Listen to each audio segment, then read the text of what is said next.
नमस्कार, live India हर पल में आपका स्वागत है। मैं अनिल सम्राट। उत्तर प्रदेश के बिजनौर और बैराज से लगातार पानी छोड़ा जा रहा है, जहां गंगा उफान पर है।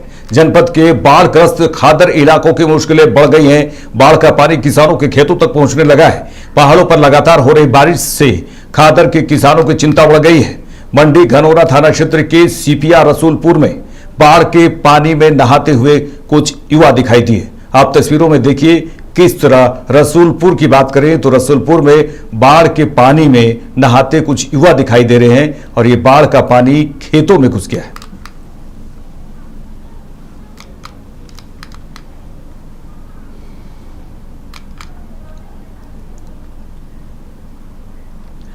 नालंदा में एनजीओ के माध्यम से विद्यालयों में परोसे जाने वाले मध्याह्न भोजन से बच्चों की सेहत पर असर पड़ रहा है। शिक्षा विभाग के द्वारा बच्चों के स्वास्थ्य के साथ खिलवाड़ किया जा रहा है। आपको बता दें कि सुबह 8 बजे से पहले पकाया भोजन बच्चों को खिलाया जाता है। बच्चों के कथानुसार भोजन की क्वालिटी घटिया के साथ साथ ठंडी और बासी रहती है।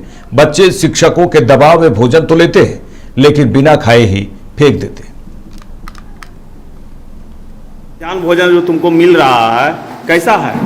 खराब। क्या स्वाद कैसा है? आलू सीजा हुआ नहीं रहता है, बड़ी सीजा हुआ रहता है और अच्छा नहीं लगता है। खाते हो कि नहीं? नहीं। तो भोजन तो डेली आता है? नहीं खाते हम सब। क्या करते हो? फेंक देते हैं। तो स्कूल में पहले बनता था जो अच्छा लगता था। पहले अच्छा रहता था? यस। अभी जो आ रहा है ठीक नहीं है? नहीं। क्या नाम है? कार्तिक कुमार।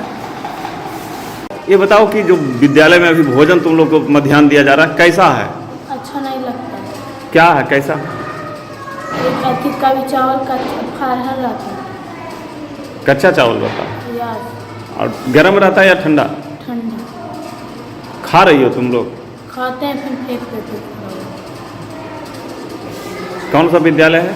उत्क्रमित मध्य विद्यालय जो आपका भी। क्या नाम है? सुरुचि कुमार।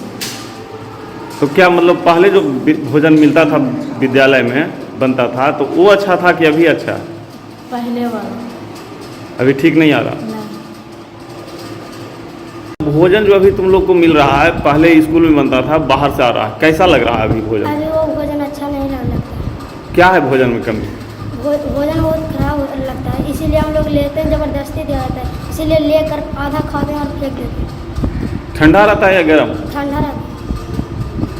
भोजन ठीक नहीं है? नहीं। विद्यालय में बन रहा था जो बेहतर था? हाँ बेहतर था।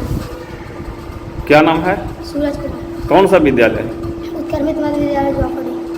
उत्क्रमित मध्य विद्यालय जोआफड़ी। बेतिया के नरकटियागंज से बिहार विश्वविद्यालय कुलपति प्रोफेसर दिनेश चंद्र राय ने टीपी वर्मा कॉलेज का निरीक्षण किया। खेल के क्षेत्र में बच्चों के उत्कृष्ट प्रदर्शन करने को लेकर खेल विभाग की सराहना की और हर संभव सहयोग का भरोसा भी दिया। कॉलेज पहुंचते ही प्राचार्य डॉक्टर सुरेंद्र राय ने कुलपति को अंगवस्त्र और बुके देकर सम्मानित किया। कुलपति ने कॉलेज में सभी विभागों का निरीक्षण भी किया और आवश्यक दिशा निर्देश भी दिए। कुलपति ने बताया कि प्राचार्य डॉक्टर सुरेंद्र राय द्वारा शिक्षा की गुणवत्ता का पूरा ख्याल रखा जा रहा है। उन्होंने बताया कि महाविद्यालय के विकास के प्रति जो भी संभव होगा उसे पूरा किया जाएगा। जो बिहार विश्वविद्यालय के जो कुलपति हैं दिनेश चंद्र जी का आगमन हुआ था, दौरा हुआ था आज टीपी वर्मा महाविद्यालय कॉलेज में, तो इस पर सर क्या कुछ कहना होगा? हमारे माननीय कुलपति महोदय का हालांकि यहाँ का कोई टूर नहीं था, वो एफिलिएटेड कॉलेज के इंस्पेक्शन के लिए निकली हुई पूरी टीम उसी के साथ में थे। मैं भी था कि स्थानीय होने के कारण और इसी क्षेत्र में उनका इंस्पेक्शन है तो स्वाभाविक तौर से मुझे जाना ही था। तो उसी बीच मैंने आग्रह किया कि नहीं, एक बार हमारे कॉलेज में भी आपकी नज़र पड़ जाए तो अच्छी बात होगी, जो कमी होगी आप बता देंगे, पूरा हमारा कॉलेज परिवार उसके लिए खड़ा है और सभी मिलकर के सुधारात्मक दिशा में पहल करें। तो उन्होंने स्वीकार किया और डॉक्टर महोदय ने भी उसको ओके किया। दोनों लोग आए, हमने और पूरे परिवार ने, कॉलेज परिवार ने घुमा करके हर जगह को दिखा दिया, जो थोड़ी सी कमियां थी उसको किस तरह से दूर किया गया है, कम से कम लागत में उसको बढ़िया से बढ़िया करने का प्रयास किया गया है। चाहे खेल कूद का हो या अभी तत्काल में केमिस्ट्री डिपार्टमेंट का है, NSS भी अपना प्रभावी ढंग से अपना काम कर रहे हैं। तो सबकी सहभागिता है, सबकी एक धनात्मक सोच है, जिसके कारण इस महाविद्यालय की गरिमा पुनः ऊपर की ओर जा रही है। अच्छी बात है, अगर गरिमा कॉलेज की बढ़ती है तो पूरे परिवार को एक गर्व होगा और ये गौरव का विषय होगा इस क्षेत्र के लिए, पिछड़े क्षेत्र के लिए, जिससे सभी शिक्षकों का, सभी शिक्षकेतर कर्मचारियों का एक हौसला बुलंद होगा, उससे कार्य क्षमता बढ़ेगी, अच्छी सोच आएगी, धनात्मक सोच होगी तो कॉलेज का विकास होगा। कॉलेज का विकास होगा तो इस पूरे महाविद्यालय का होगा, ये पूरे क्षेत्र का विकास होगा। और इस दिशा में अच्छी एक पहल शुरुआत की जा चुकी है और हमारे माननीय कुलपति दो स्कूल इंस्पेक्टर साइंस आर्ट्स के थे, डॉक्टर महोदय, इंजीनियर सभी देख कर गए एक बार, और आगे भी उन्होंने सराहना करते हुए कहा है कि जो भी इसमें आगे बढ़ने की दिशा में हम लोगों से ज़रूरत हो तो आप आगे आइए, हम आप लोग के साथ। सर, आपके योगदान के बाद जो टीटी वर्मा कॉलेज है उसमें बहुत सारे परिवर्तन से लेकर बहुत कुछ तस्वीर बदली है यहाँ की, उससे तो आप कुछ कहना चाहेंगे? ये काम केवल प्रधानाचार्य के नहीं होता है।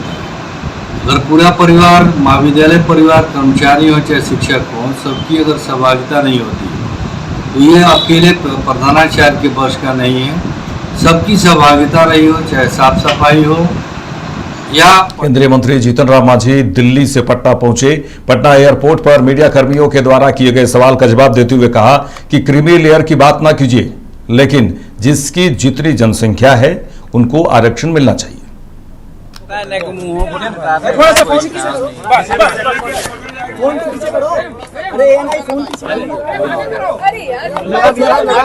आराम से लोगों बैठा लो यार, जगह दो ना, लोगों लगे पीछे नहीं कर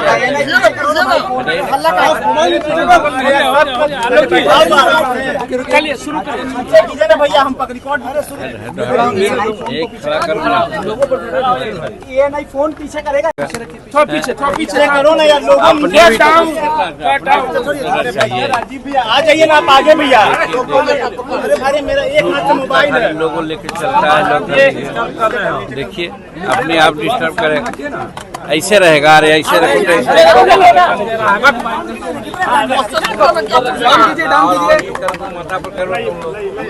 जल्दी पूछो नहीं तो निकल जाएंगे हम।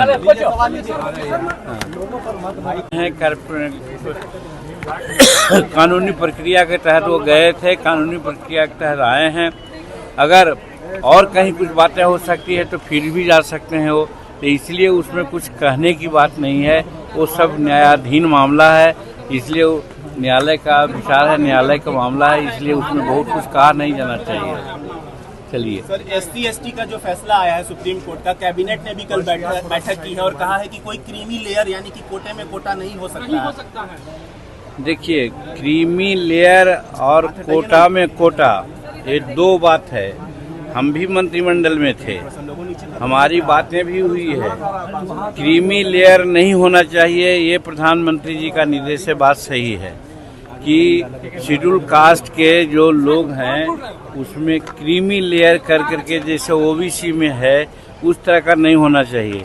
लेकिन समाज में कुछ वैसे लोग हैं जो आज भी हाशिए पर हैं, 76 वर्ष के बाद भी, उनके लिए तो व्यवस्था होनी चाहिए। और इसी को कहा जाता है कि अगर कोटा में कोटा करें, जैसे जनसंख्या के आधार पर सारी बातें होती है, इसमें हमारी मानना है और हमने भी कल कहा है कि शेड्यूल कास्ट में बिहार में 21 जातियां हैं। 21 जाति में 4 जाति जिसको D4 कहते हैं, और आज देखा जाता है कि जज हो, कलेक्टर हो, इंजीनियर चीफ हो, इंजीनियर हो, बैंक हो, रेलवे में हो, सब में अगर रिप्रेजेंटेशन की बात कही जाएगी तो ये जो 4 जातियां हैं जिसको D4 कहते हैं, विकसित 4 कहते हैं, वही 90% भाग लिए हुए हैं। लेकिन बाकी और जो भुइयाँ, मुसर, डोम, मेहतर, नट, स्कैवेंजर, स्वीपर, ये सब लोग हैं, इनकी जनसंख्या जो है उसके आधार पर उनको आज तक आरक्षण नहीं मिला है। इसीलिए हम लोगों की मांग यही है, और कल हमने कैबिनेट में कहा भी है कि इनके लिए अलग व्यवस्था होनी चाहिए। आज 76 वर्ष आज़ादी के बाद इन लोगों में आज कोई IAS नहीं है, कोई IPS नहीं है, कोई इंजीनियरिंग चीफ नहीं है, कोई डॉक्टर नहीं है, कोई बैंक कर्मचारी नहीं है, कोई रेलवे कर्मचारी नहीं है, तो यही स्थिति रहेगी क्या? इसलिए क्रीमी लेयर की बात न कीजिए, लेकिन जिसकी जितनी जनसंख्या है उसके आधार पर उनको आरक्षण मिलना चाहिए। सर, चिराग पासवान का कहना है कि जीतन राम मांझी मंदिर गए थे तो धुलवा दिया गया था, भुला गए क्या? देखिए, राजस्थान के करौली शहर के कई शहरों में लगातार बारिश के कारण जलभराव की स्थिति बनी हुई है। करौली में झमाझम बारिश फिर लोगों के लिए मुसीबत बनकर उभरी। इस बारिश के कारण शहर का आधा इलाका और बस्ती पूरी तरह से जलमग्न हो गया। घरों में बारिश का पानी इस कदर भर गया कि लोग अपने घरों से बाहर रहने को मजबूर हो गए। इन इलाकों के कई घरों में तो पानी ज्यादा भरने से लोगों को भारी नुकसान भी उठाना पड़ा है।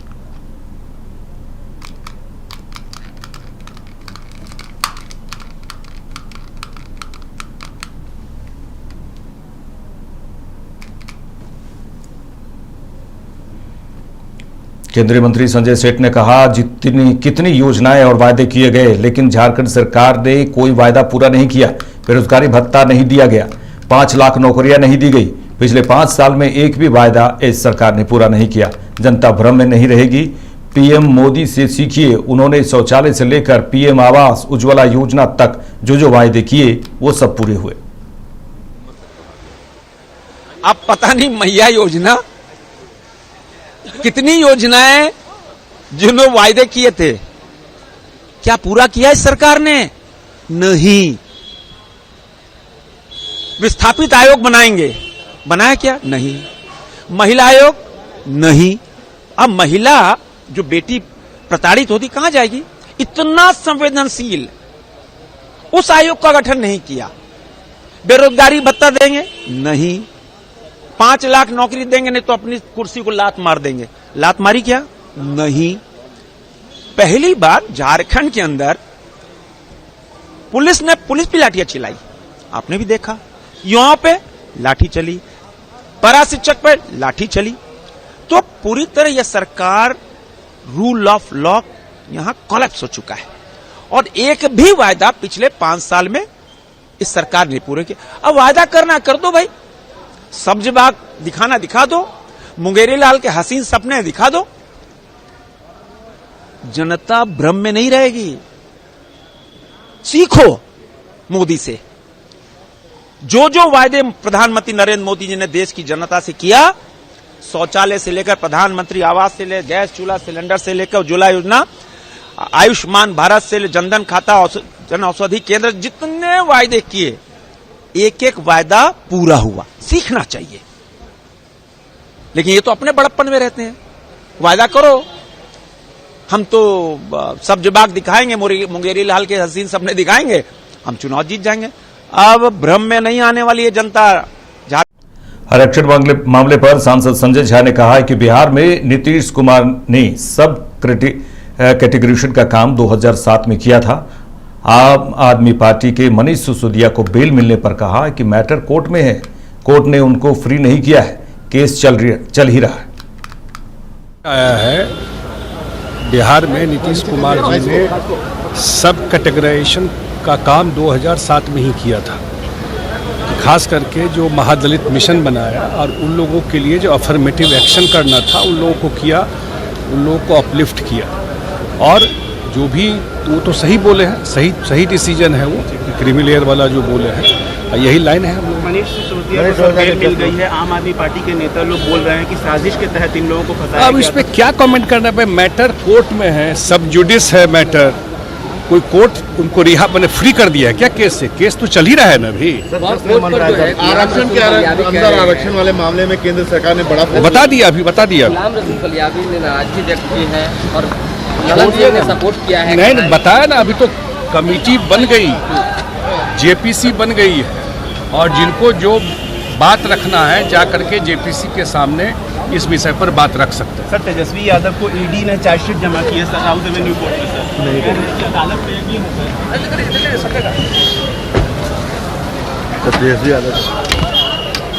बीजेपी का युवा आक्रोश रैली के तहत योजना सम्मेलन राजधानी रांची के निजी कार्निवाल वेंकट हॉल में हुआ।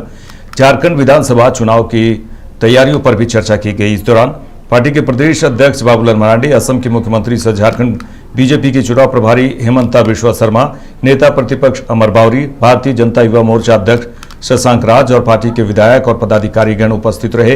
इस दौरान मीडिया से बाबूलाल मरांडी ने बातचीत में कहा कि गरीब आदिवासी युवाओं के हक की नौकरी बेचकर हेमंत सरकार ने पैसा कमाया। बाबूलाल जी आप लोगों को संबोधन करेगा।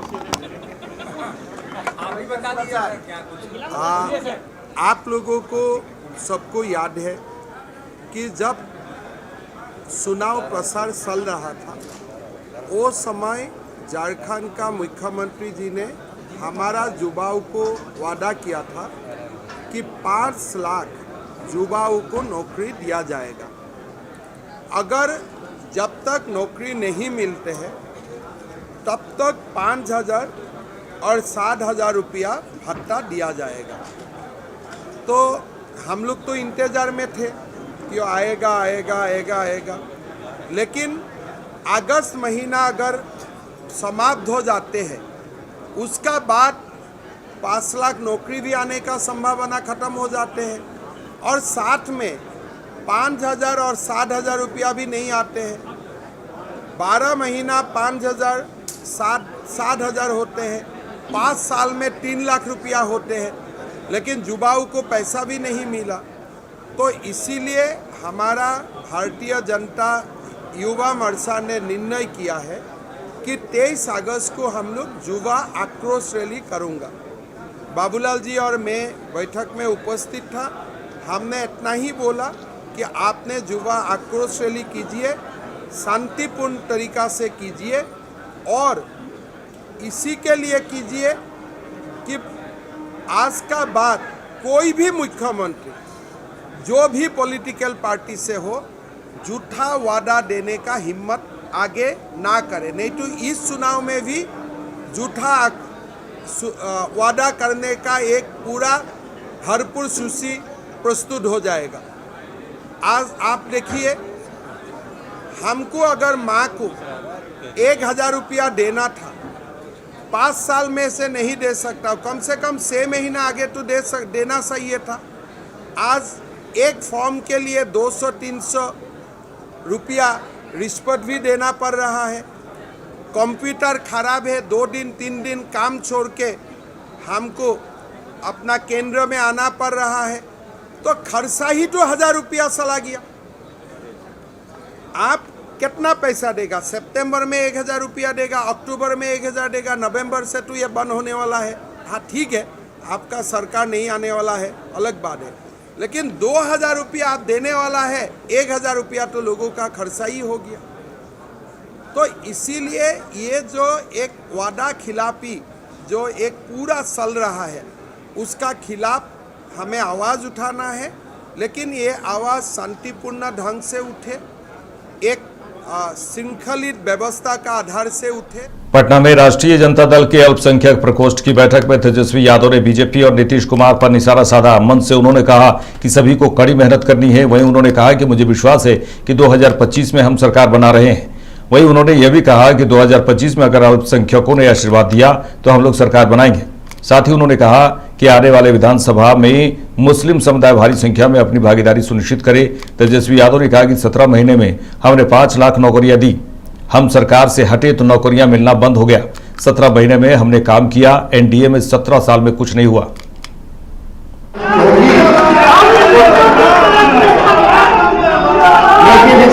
हम सब लोगों को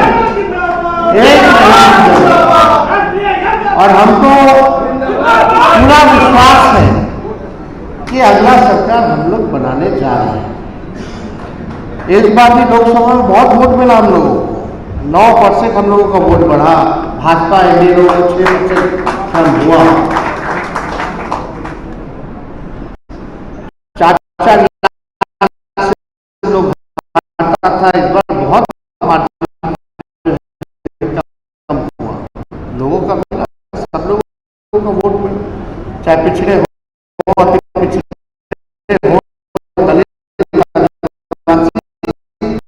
अल्पसंख्यक भाई, सब लोगों को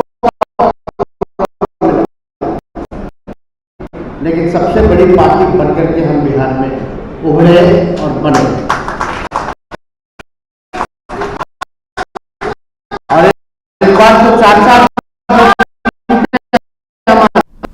खबर बिहार के सहरसा जिले से आ रही है, जहां नेपाल के तराई इलाके में लगातार हो रही वर्षा के कारण कोसी नदी का जलस्तर बढ़ने से नौहट्टा प्रखंड के केदली जाने वाली मुख्य सड़क, जो प्रखंड मुख्यालय, जिला मुख्यालय या फिर बाजार जाने वाली एकमात्र सड़क पर पानी चढ़ने से लोगों को काफी परेशानियों का सामना करना पड़ रहा है।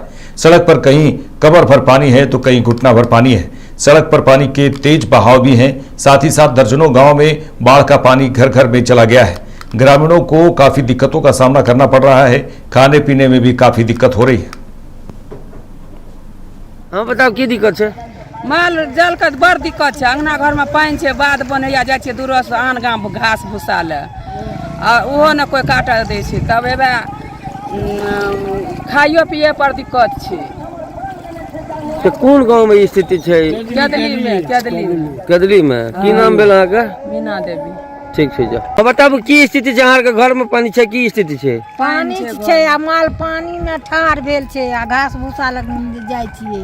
कुछो जे छै केदली में नहीं हमरा सबके कुछो न देते, माल के अथी नहीं देते।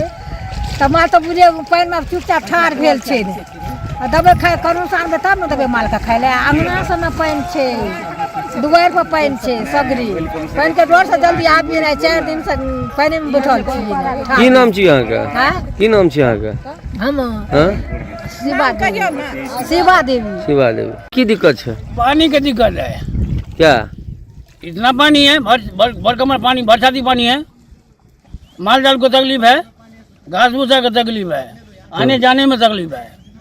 तो घर आंगन में पानी भी है जी। खाना पीना कैसे होता है? तखत में बना के खाते हैं, चौकी पे। अच्छा ये बताइए तो कि माल जाल फिर कैसे है उसका चारा? तो पानी में है, कहते रहे पानी में खड़ा है। क्या नाम है आपका? मदन ठाकुर। जाइए। क्या परेशानी है आप लोगों को? हमरा के दिक्कत है, पानी बढ़ गए हन, चापा कल सब डूब गए हन। हमरा के खाए ताले बनबे में सबके दिक्कत है, कोनो एठिन व्यवस्थे नहीं है। सरकार प्रशासन देखने के लिए आई है? कोई देखे वाला के छै सर? गरीब सबके एठिन कोई नहीं देखे वाला केकरो छै। की नाम भेल अहाँ के? हीरालाल यादव। मेरे साथ इस बुलेटिन में इतना ही। देश दुनिया की तमाम खबरों के लिए देखते रहिए लाइव मीडिया हर पल। नमस्कार।